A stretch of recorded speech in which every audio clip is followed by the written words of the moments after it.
వంటలకు ఇంతకంటే స్వచ్ఛమైన గానుగ నూనె మరెక్కడా దొరకదు. SRV naturals. ఆర్డర్స్ కై స్క్రీన్ పై నెంబర్ కి కాల్ చేయండి. Welcome to Suman TV. Elections ఎప్పుడు జరిగినా కూడా ఉత్తరాంధ్ర ప్రభుత్వాన్ని శాసిస్తుందని కూడా విశ్లేషకులు చెప్తూ ఉంటారు. మనం కూడా చూస్తూనే ఉంటాం. ఈసారి కూడా ప్రభుత్వాన్ని నిలబెడుతుందా, ప్రభుత్వం ఏర్పాటు చేయడానికి ఉత్తరాంధ్ర సపోర్ట్ చేస్తుందా ఏమో చూడాలి. రిజల్ట్ వచ్చే వరకు కూడా. దీని మీద అనాలిసిస్ అందించడానికి సీనియర్ జర్నలిస్ట్ తిరుమల్ నాతో పాటు ఉన్నారు. అనాలిసిస్ ఏంటో తెలుసుకుందాం. ఉత్తరాంధ్ర అయితే ఎప్పుడైతే కూడా తిరుమల్ అంటే ఎలక్షన్ ఎప్పుడు జరిగినా కూడా ప్రభుత్వాన్ని ఏర్పాటు చేయడంలో ఎంతో కొంత దోహదపడుతుంది అనేది కూడా మనకి తెలిసిన విషయమే. ఈసారి టోటల్ గా ఏ విధంగా ఉండబోతుంది అక్కడ? ఉత్తరాంధ్ర ఎంతో కొంత కాదు. ఉత్తరాంధ్రలో ఎప్పుడు అంటే ఉమ్మడి ఆంధ్రప్రదేశ్ ఉన్నప్పుడు గానీ, ఇప్పుడు విభజిత ఆంధ్రప్రదేశ్ ఉన్నప్పుడు గానీ, ఉత్తరాంధ్రలో ఎవరికి ఆధిక్యత వస్తే, ఎవరు ఆధిక్యంలో Yes. ఉంటే ఆ పార్టీయే ముఖ్యమంత్రి పీఠాన్ని సొంతం చేసుకున్న చరిత్ర కనిపిస్తుంది. ఉత్తరాంధ్రలో దాదాపు మొత్తం 34 అసెంబ్లీ నియోజకవర్గాలు ఉన్నాయి. ఈ 34 అసెంబ్లీ నియోజకవర్గాల్లో మెజారిటీ సీట్లని ఎవరు గెలుచుకుంటే Mm. వాళ్ళు వచ్చే Mm. జూన్ 4వ తేదీన ముఖ్యమంత్రిగా ప్రభుత్వాన్ని ఏర్పాటు చేసే అవకాశాలు ఉన్నాయనేది ఒక అంచనా నడుస్తుంది. ఇప్పటికే ఆ నేతల భవితవ్యం అంతా ఈవీఎం బాక్సులకు వెళ్ళిపోయింది. ఈవీఎం బాక్సుల చుట్టూ అనేక రకాల చర్చ జరుగుతుంది. EVM Yes. బాక్సుల చుట్టూ సెక్యూరిటీ పెంచాలని చెప్తున్నారు. విజయనగరంలో నిన్న ఈవీఎం బాక్సుల పైన ఓపెన్ చేయడం, ఈవీఎం స్ట్రాంగ్ రూమ్ లో ఓపెన్ చేయడంపై పెద్ద దుమారమే Yes, చెలరేగింది. అవును. ఇదంతా నడుస్తుంది. ఉత్తరాంధ్రలో ఈసారి ఎలక్షన్స్ తో బాగా ప్రభావితం చేసిన సమస్యలు ఏంటంటే, ఒకటి శ్రీకాకుళం జిల్లాలో ఉద్దానం సమస్య. పవన్ కళ్యాణ్ ఎవరైతే జనసేన అధినేత ఉన్నారో పవన్ కళ్యాణ్ ఉద్దానం సమస్యని ఎక్కువగా ప్రజల్లోకి తీసుకెళ్లే ప్రయత్నం చేశారు. ఉద్దానం సమస్యని అంటే ఉద్దాన సమస్య పరిష్కారానికి ఆయన కొంత కృషి చేశారు. ఉద్దానం పైన ఇటు వైసీపీ కూడా, అధికార వైసీపీ కూడా ఉద్దానంలో డయాలసిస్ సెంటర్లు ఏర్పాటు చేయడము, ఉద్దానంలో కిడ్నీ సమస్యల్ని పరిష్కరించే ప్రయత్నం చేయడం, ఇదంతా శ్రీకాకుళం జిల్లాలో ఉద్దానం అనేది ఒక బిగ్గెస్ట్ ఇష్యూ లాగా అనిపించింది. ఆ తర్వాత విజయనగరానికి వస్తే విజయనగరంలో మొత్తం 9 అసెంబ్లీ నియోజకవర్గాల్లో ఇక్కడ భోగాపురం ఎయిర్పోర్ట్ అనేది పెద్ద ఇష్యూగా కొంతకాలం వివాదం నడిచింది. భోగాపురం ఎయిర్పోర్ట్ తర్వాత ఇక్కడ బొత్స సత్యనారాయణ వర్సెస్ విజయనగరం రాజులు లేకపోతే బొబ్బిలి రాజులు అనేటట్టుగా రాజకీయం కొనసాగుతుంది. కాకపోతే ఎప్పుడైనా బొబ్బిలి రాజులకు విజయనగరం రాజులకు ఎప్పుడు మధ్య వ్యత్యాసం అంటే వేరువేరుగా ఉండేవాళ్ళు, వీరు పోటాపోటీగా ఉండేవాళ్ళు, వైరి పార్టీలో ఉండి పనిచేసేవాళ్ళు. ఈసారి పరిస్థితి డిఫరెంట్ గా ఉంది. 2029లోకి వచ్చేసరికి ఇక్కడ విజయనగరం రాజులు అండ్ బొబ్బిలి రాజులు ఇద్దరు కలిసి వన్ సైడ్ వచ్చేసారు. బొత్స ఆపోజిట్ సైడ్ లో ఉన్నారు. సో ఇక్కడ బొత్స ప్రాబల్యం ఎంత పనిచేస్తుంది అనేది ఇక్కడికి వస్తే విజయనగరంలో అంతే. సేమ్ థింగ్ ఇక్కడ ఉత్తరాంధ్రకి రాజధాని అనే అంశం కూడా విజయనగరం పైన తీవ్రమైన ప్రభావం చూపించే అవకాశం కనిపిస్తుంది. అంటే విశాఖపట్నాన్ని పరిపాలన రాజధానిగా మారుస్తానని చెప్పాడు వైఎస్ జగన్మోహన్ రెడ్డి. 3 రాజధానులు వర్సెస్ ఒక రాజధాని అనేది అనే విధంగా ఈసారి ఆంధ్రప్రదేశ్ ఎలక్షన్ జరిగాయి. సో ఒక రాజధానికి ఓటు పడితే విశాఖ మాకు ఉత్తరాంధ్రకి రాజధాని అక్కర్లేదని అక్కడ ప్రజలు తీర్పు చెప్పినట్టు అయింది. లేదు 3 రాజధానులకు ఎవరైతే వైఎస్ జగన్మోహన్ రెడ్డికి ఓటు పడితే మాకు రాజధాని అవసరం ఉంది అని చెప్పేసి అక్కడ ప్రజలు తీర్పు చెప్పినట్టుగా ఉంటుంది. విశాఖపట్నం అనేది ఎప్పుడు ప్రశాంతమైన వాతావరణం. భారతదేశంలోనే అత్యంత ప్రశాంతమైన నివాసిత ప్రాంతాల్లో విశాఖపట్నం ఒకటి ఉంది.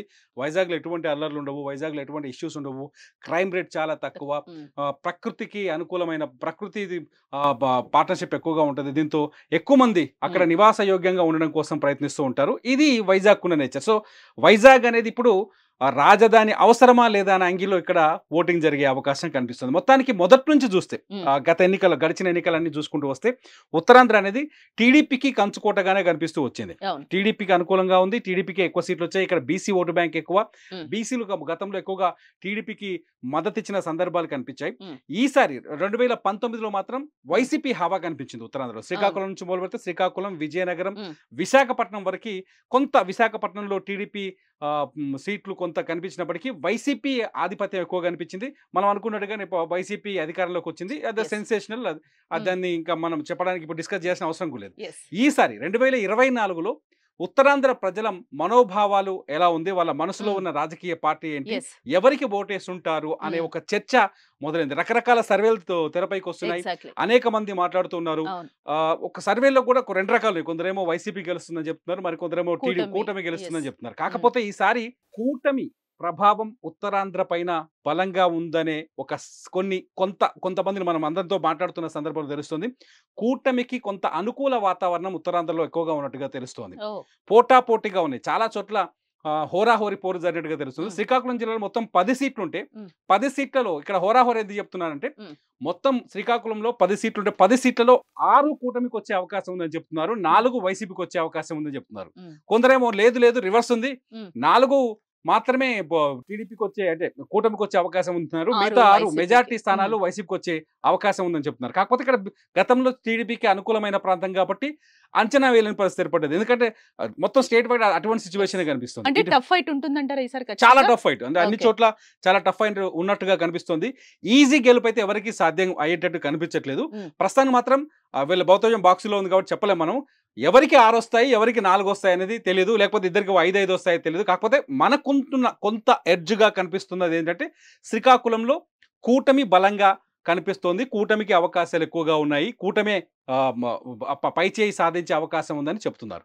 అది శ్రీకాకుళం జిల్లాకు వస్తారు. ఇక్కడ విజయనగరానికి వచ్చేసరికి మొత్తం 9 సీట్లు ఉన్నాయి. ఉమ్మడి విజయనగరం జిల్లాలో 9 సీట్లు ఉన్నాయి. ఈ 9 సీట్లలో హోరాహోరీ ఇక్కడ కూడా కనిపిస్తుంది. 5 కూటమి వైపు కనిపిస్తున్నాయి. ఒక 4 సీట్లు వైసీపీకి, అధికారంలో వైసీపీకి వస్తాయని చెప్పేసి అనిపిస్తుంది. ఎందుకంటే ఇక్కడ రూరల్ ఓటు బ్యాంకు అనేది చాలా కీలకంగా కనిపిస్తుంది. అర్బన్ లో ఉన్న వాళ్ళు ఆల్మోస్ట్ ఆల్ కూటమి వైపు ఉన్నారని, రూరల్ ఓట్ బ్యాంక్ అనేది కొంత కన్ఫ్యూజన్లో ఉందని చెప్తున్నారు.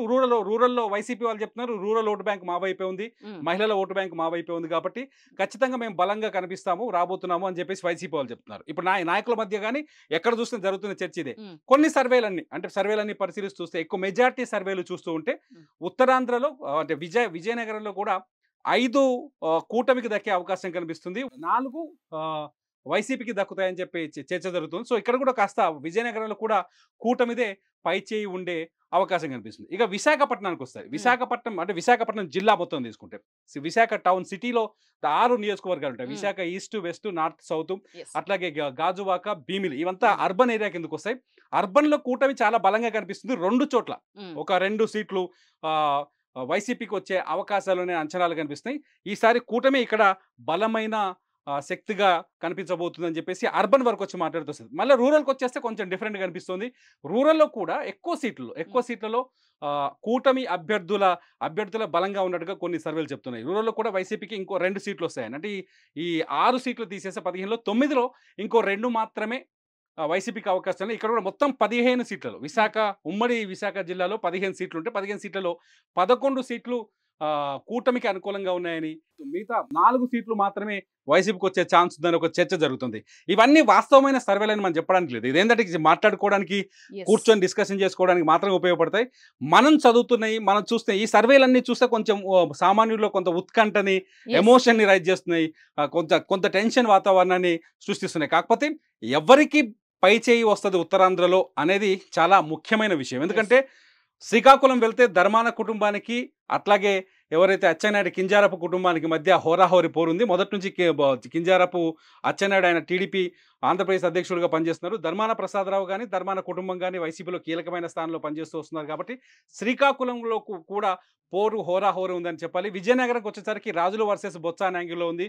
ఇక్కడ బీసీ ఓటు బ్యాంక్ కూడా చాలా ముఖ్యమైన ఓటు బ్యాంకు. అట్లాగే ఎస్టీల ఓటు ఎక్కువగా ఉంటుంది విజయనగరంలో. పాడేరు, పాలకొండ, ఇటు సాలూరు, ఇటువైపు వెళ్ళిపోతాయి. సో ఈ ఏరియాలకు వచ్చేసరికి ఎస్టీ ఓటు బ్యాంకు కూడా చాలా తీవ్రమైన ప్రభావం చూపించే అవకాశం ఉంది. కాబట్టి ఇక్కడ ఎవరు బలమైన శక్తిగా ఉంటారనేది ఆసక్తికరం. ఇకపోతే విశాఖకు వచ్చేసరికి పూర్తిగా అర్బన్ ఓటు కనిపిస్తుంది. విశాఖపట్నంలో మొదటి నుంచి చూస్తూ వస్తున్నాము, వలస రాజకీయ నాయకులు ఎక్కువగా ఉంటారు. ఆ ప్రాంతం వాళ్ళకంటే ఇతర ప్రాంతాల్లో నుంచి వచ్చి ఇక్కడ రాజకీయం చేస్తున్న రాజకీయ నాయకులు ఎక్కువగా కనిపిస్తారు. సో ఒక ఉద్యమం కూడా ఉంది. ఆ మధ్య ఒక పారిశ్రామికవేత్త రాజకీయాల్లోకి వచ్చే ఉద్దేశంతో ఒక ఉద్యమాన్ని, అంటే వలసల పైన పోరాటం చేద్దామని చెప్పి మొదటి నుంచి ఉత్తరాంధ్రకి 2 సమస్యలు ఉన్నాయి. ఒకటేమో వాళ్ళు వలస వెళ్ళి బతుకుతారు వేరే ప్రాంతాలకి, బెంగళూరు, చెన్నై, ఇతర ప్రాంతాలకు వెళ్ళి. రెండోది వచ్చేసి వాళ్ళ ప్రాంతంలో ఇతర ప్రాంతాల నుంచి వచ్చిన నాయకులు వలస వచ్చి అక్కడ రాజకీయాన్ని పెత్తనాన్ని చెలాయిస్తూ వస్తుంటారు. చాలా మంది ఆ చరిత్ర చూస్తుంటే మనకు అర్థమైపోతుంది. సో విశాఖ అర్బన్ లో మాత్రం ఎక్కువగా, అంటే నాట్ ఓన్లీ తెలుగు వాళ్ళు కాదు, ఆంధ్రప్రదేశ్ చెందిన వివిధ జిల్లాల వాళ్ళు కాకుండానే ఇతర రాష్ట్రాల నుంచి వచ్చిన వాళ్ళు కూడా ఎక్కువ ఉంటారు. అక్కడ విశాఖ ఉక్కు కర్మాగారం కావచ్చు, నేవీ కావచ్చు, ఇటువంటి అంటే అదర్స్ ఓట్ ఇంపాక్ట్ ఎక్కువగా ఉంటుంది. కాబట్టి అక్కడ అందుకనే ఈసారి ఎన్డీఏ కూటమిగా మారింది కాబట్టి ఏపీలో అందుకని టీడీపీకి కూటమికి ఎక్కువగా అవకాశాలు ఉండొచ్చు అని ఒక అంచనా నడుస్తున్నాయి. So Visakha urban vote bank చూస్తే కొంచెం ఇంటలెక్చువల్ ఉంటారు, ఎడ్యుకేటెడ్ ఉంటారు. కాబట్టి అక్కడ ఎట్లుంటుంది పరిస్థితి అనేది అంచనా వేయలేని పరిస్థితి. ఎందుకంటే అర్బన్లో మేము బలంగా ఉన్నామని మొదటి నుంచి కూటమి చెప్తున్నారు. రూరల్కి వచ్చేసరికి మేము బలంగా ఉన్నామని వైసీపీ చెప్తుంది. మహిళా ఓటు బ్యాంక్ తమకు దక్కుతుంది, సంక్షేమ పథకాలు మాకు ఉపయోగపడతాయి, గతంలో జగన్ ఇచ్చిన మాట తప్పలేదు, జగన్ మాట మీద జనానికి నమ్మకం ఉందని చెప్పేసి రూరల్కి వస్తే నడుస్తుంది. మొత్తంగా ఫైనల్గా చెప్పాలంటే ఉత్తరాంధ్రని తీవ్రంగా ప్రభావితం చేస్తుంది ఒక 2 అంశాలు. ఒకటేమో ఉద్దానం, రెండోది వచ్చేసి రాజధాని. చూద్దాం ఈ ఓటు ఈసారి ఎలక్షన్స్ లో రిజల్ట్ ఎలా ఉండబోతుందో జూన్ 4వ తేదీ. ఎస్ తిరుమల మీరు చెప్పినట్టయితే నిజంగానే ఉత్తరాంధ్ర ఎప్పుడు కూడా ఎలక్షన్స్ వచ్చినా కూడా శాసిస్తూనే ఉంటుంది, గవర్నమెంట్ ని కూడా ఫామ్ చేస్తూ ఖచ్చితంగా. ఉంటుంది. మీరు చెప్పినట్టు ఉద్దానం ఇష్యూతో కూడా నాయకులందరూ కూడా అక్కడి నుంచి పెద్ద పెద్ద కార్యక్రమాలు కూడా స్టార్ట్ చేసిన పరిస్థితి.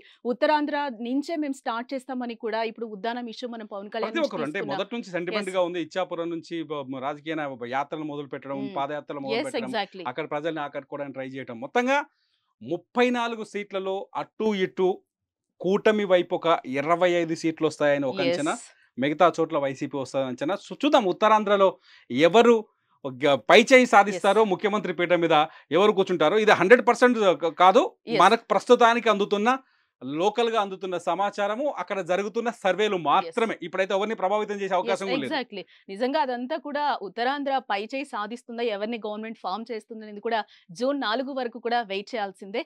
ఇప్పటి వరకు ఉన్న యాజ్ ఫర్ నౌ ప్రకారం మేము ఒక అంచనా ప్రకారం మాత్రమే చెప్తున్నాం. Stay tuned to Suman TV. Suman టీవీలో మీ పర్సనల్ అండ్ బిజినెస్ ప్రమోషన్స్ కోసం కింది నెంబర్కి కాంటాక్ట్ చేయండి.